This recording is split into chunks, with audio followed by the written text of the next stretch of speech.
Hi friends, எல்லோருக்கும் மிகப்பெரிய வணக்கம். இன்னைக்கு என்ன விஷயம் பார்க்க போறோம் அப்படின்னா, நம்ம அஜித் சாரோட அடுத்த படம் AK64. இந்த படம் யார் இயக்குவாங்க அப்படின்ற ஒரு கேள்வி பெரிய லெவல்ல போயிட்டே இருக்கு. நம்ம ஆல்ரெடி நம்ம பேசியிருக்கோம். அதே மாதிரி ஹிண்ட்டுமே கொடுத்துட்டாங்க. AK63 குட் பை டக்லி படத்திலேயே ஹிண்ட் கொடுத்துட்டாங்க. கண்டிப்பா இது 100% ஆதிக் பண்றதுக்கான வாய்ப்புகள் இருக்கு அப்படின்னு நம்ம பேசியிருந்தோம். ஒரு சில டேரக்டர்ஸ் இடையில பேசுறாங்க. பட் இருந்தாலும் ஆதிக் தான் கன்ஃபார்மா இருக்க மாதிரி இருக்குன்னு சொல்லி பேசியிருந்தோம். இப்போ அதை மேக்சிமம் கன்ஃபார்ம் பண்ணியிருக்காங்க. ஸோ அதே ஆதித்ய வச்சு தான் இந்த படத்தை இயக்க போறாரு. அதே ப்ரொடக்ஷன் கம்பெனி தான் இந்த படத்தை ப்ரொடியூஸ் பண்ண போறாங்க. அதே மியூசிக் டைரக்டர் தான் இந்த படத்துக்கு மியூசிக் பண்ண போறாரு. ஸோ இவங்க மட்டும் தான் அதே மாதிரி அஜித் சார் அதை தவிர்த்து பார்த்தீங்க அப்படின்னா மற்ற நடிகர் நடிகைகள் டெக்னீஷியன்ஸ் எல்லாமே மாறுறதுக்கான வாய்ப்புகள் இருக்கு. ஃபைட் மாஸ்டரும் அவரே தான் இருப்பார், சுப்ரீம் சுந்தர் தான் இருப்பாருன்னு நினைக்கிறேன்.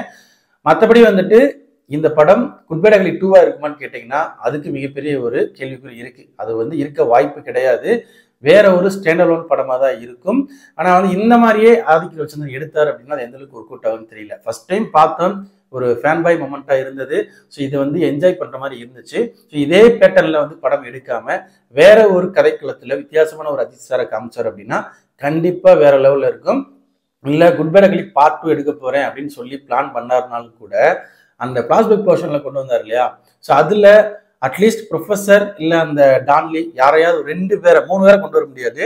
யாராவது 2 பேரை பிளாஸ்பேக்ல உள்ள கொண்டு ஒரு படமா பண்ணாங்க அப்படின்னா கண்டிப்பா அது பேன் இந்தியாவில் பேன் வேர்ல்டு படமாவே மாறக்கான வாய்ப்புகள் இருக்கு. ஸோ என்ன பண்ண போறாங்க? ஏன்னா பிளாஸ்பேக் போர்ஷன் பெருசா காமிக்கல. அதை குட் பை டக்லி 2ல வச்சார் அப்படின்னா சூப்பரா இருக்கக்கான வாய்ப்புகள் இருக்கு. அது பண்ணுவாரான்னு தெரியல. பட் கண்டிப்பா இவர் படம் பண்றாரு. மேக்சிமம் ஸ்டாண்டலோன் படமா தான் இருக்கும். இந்த படத்தோட ரிலீஸ் டேட்டை பொறுத்த வரைக்கும் எப்படியும் அறிவிப்பு வர்றதுக்கே ஆகஸ்டுக்கு மேல ஆயிடும். கண்டிப்பா ஷூட் போறது அக்டோபர் எண்ட்ல தான் போவாங்கன்ற மாதிரி சொல்றாங்க. நவம்பர், டிசம்பர், ஜனவரி, பிப்ரவரி, மார்ச் சொல்லி ஒரு 5 மாசம் ஷூட் போனாலும் கூட அங்கிட்டு போஸ்ட் ப்ரொடக்ஷன் எல்லாம் ஒர்க் முடிச்சு கண்டிப்பா அடுத்த வருஷம் சம்மர்ல ரிலீஸ் பண்றதுக்கான வாய்ப்புகள் நிறையவே இருக்கு. ஒரு கரெக்டான டேட்டு தான் சம்மர் ரிலீஸ் அப்படின்றது. லீவ்ல ரிலீஸ் பண்ணாங்க அப்படின்னா எல்லாருமே குடும்பத்தோட பார்ப்பாங்க. இந்த படமும் குட் பை டக்லி படம் மாதிரி ஒரு மிகப்பெரிய ஒரு சம்பவம் பண்ணுதா அப்படின்றத வெயிட் பண்ணி பார்க்கலாம். ஆதிக் ரவிச்சந்திரனை தவிர்த்து வேற யார் இந்த படத்தை இயக்குனா நல்லா இருக்கும் அப்படின்னு உங்களுக்கு ஏதாவது தோணுச்சு அப்படின்னா கமெண்ட் செக்ஷன்ல மறக்காம கமெண்ட் பண்ணுங்க. இல்லைங்க ஆதிக் ரவிச்சந்திரனே போதும், அவரே சூப்பரான ஒரு படம் கொடுத்துருக்காரு, அவர் இன்னொரு படம் கொடுத்தாருன்னா வேற லெவல்ல இருக்கும் அப்படின்னு தோணாலும் அதையும் மறக்காம கமெண்ட் பண்ணுங்க.